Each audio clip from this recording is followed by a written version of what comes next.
Hey,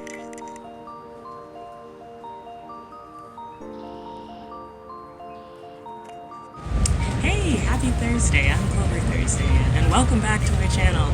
Something very different. This is my face. Hello, how are you doing? But we're on our way to IFF Toronto. By we, I mean me. IFF Toronto is the International Fan Festival Toronto. I think there's going to be an interesting difference from the Informa run events, which Informa is sort of the main body that does a lot of the Comic-Cons and the Fan Expo and the GTA.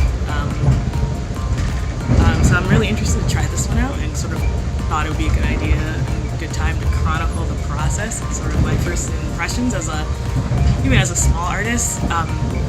This con seems very like kind of artist friendly, and I'm just sort of want to see that and kind of give you sort of as honest of an opinion as I can about it. Come along.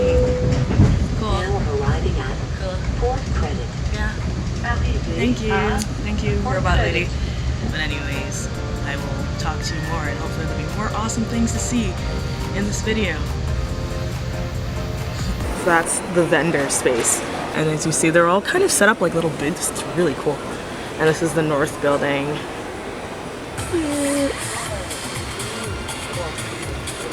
Still opening up. Say hi, guys. No? No, yeah. There's the booth.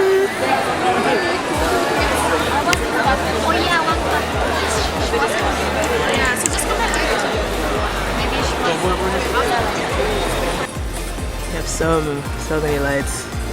Yeah.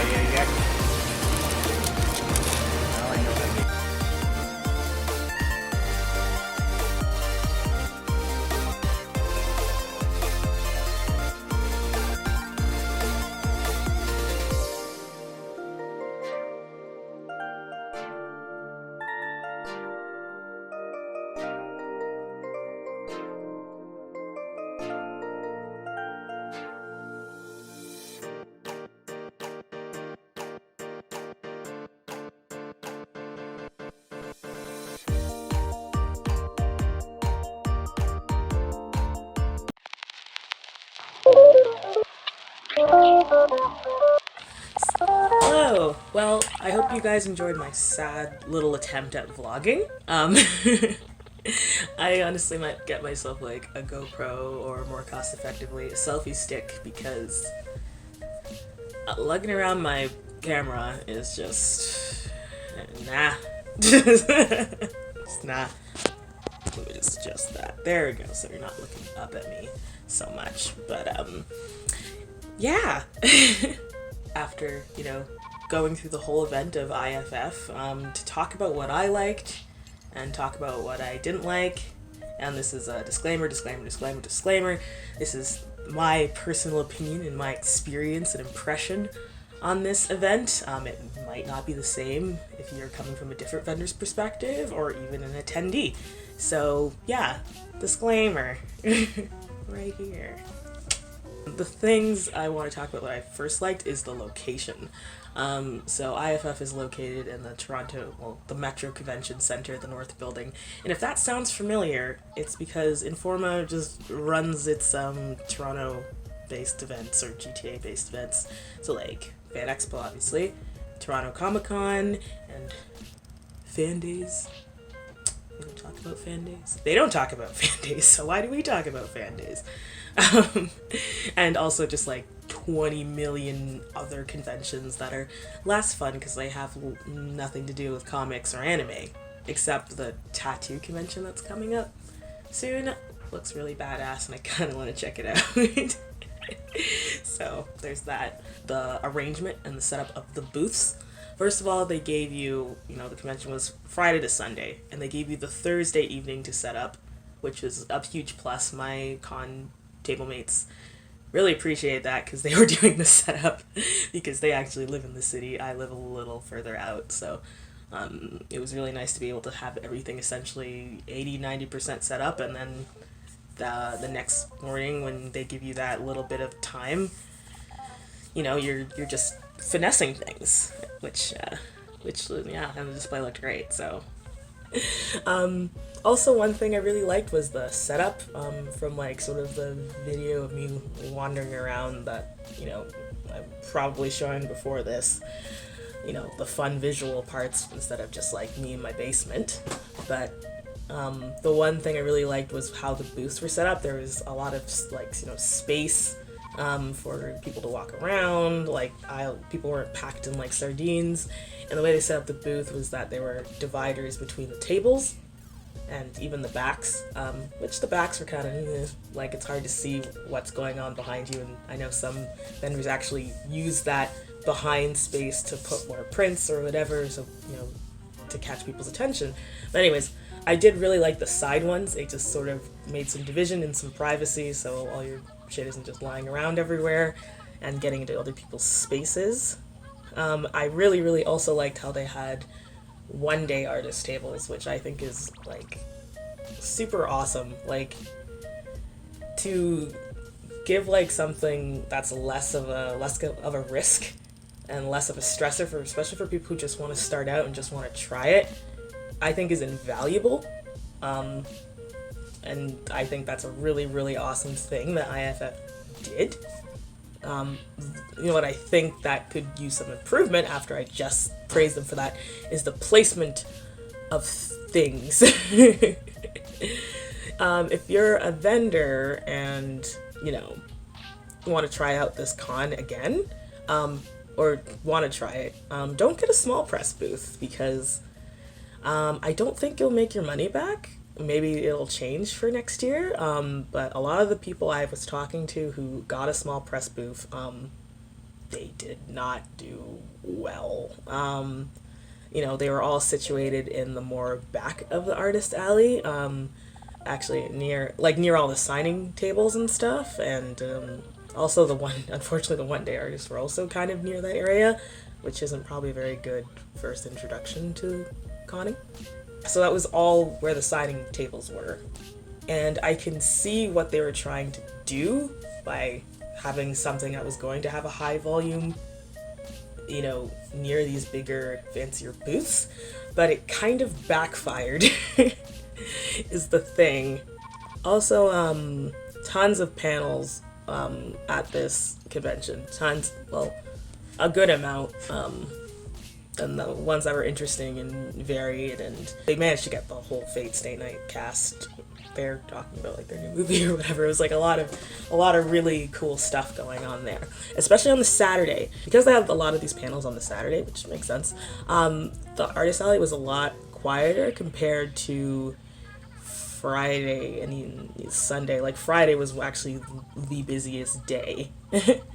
And I've heard, friends being like, oh, they should tweak the schedule and like space it all out, but they're not gonna do that. Like, that's just the fact of the matter. I remember at the end of the Saturday we were talking about that, because we're like, oh, sales are the draw at a lot of these conventions is, the panels and the stars and whatnot, and it would be really cool if people came to conventions just specifically for the artist alley, but they super don't. And if like trying to make their Saturday, which most conventions that's their main day, to get people even to go there for the one day who wouldn't have gone at all if things were spread out, that's just what they're gonna do.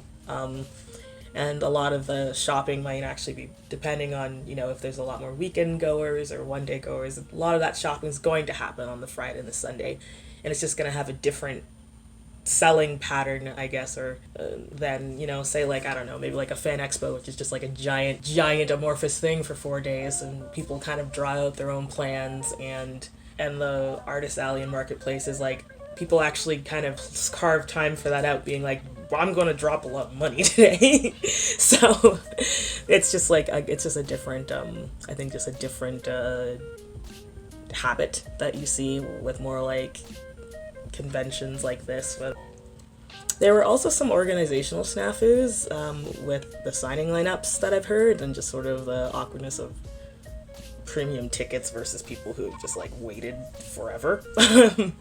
So that was a thing, and I know it was a little unorganized of how people were lining up, and lines got kind of muddled. Also, there was probably the most awkward thing was the actual date of the convention. So it was on Easter weekend, which is tough for people because a lot of people either, even if they're celebrating Easter, whether it's very like devoutly or just because it's a time, like it's a long weekend to spend with family and friends. So it's an awkward date for participants, like attendees, volunteers, vendors, everyone. It's a little awkward. That was kind of my big things, and even just how they organized the convention was like it was 3 floors in the north building, which is a very large space.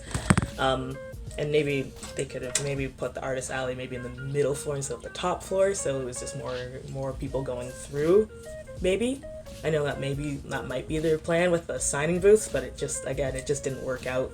In theory, it might have worked, but in practice, it didn't. Really, really impressed me about this convention, and really, really impressed my table mates and convinced us to be like, oh yeah, we're coming back next year. Is that their willingness to fix things, which it sounds like no brainer, but like even with the lineup snafu, the very next day for the next round of signings, they like had much more organized means of like setting up the lines, and even just the whole date snafu thing. It's being moved to June. Like they're just very quick to try and fix things and adapt and listen to the complaints of people. It's trying to work with its vendors and its attendees and its volunteer instead of being kind of stagnant and obtuse and just kind of frustrating to work with, like another anime convention out there.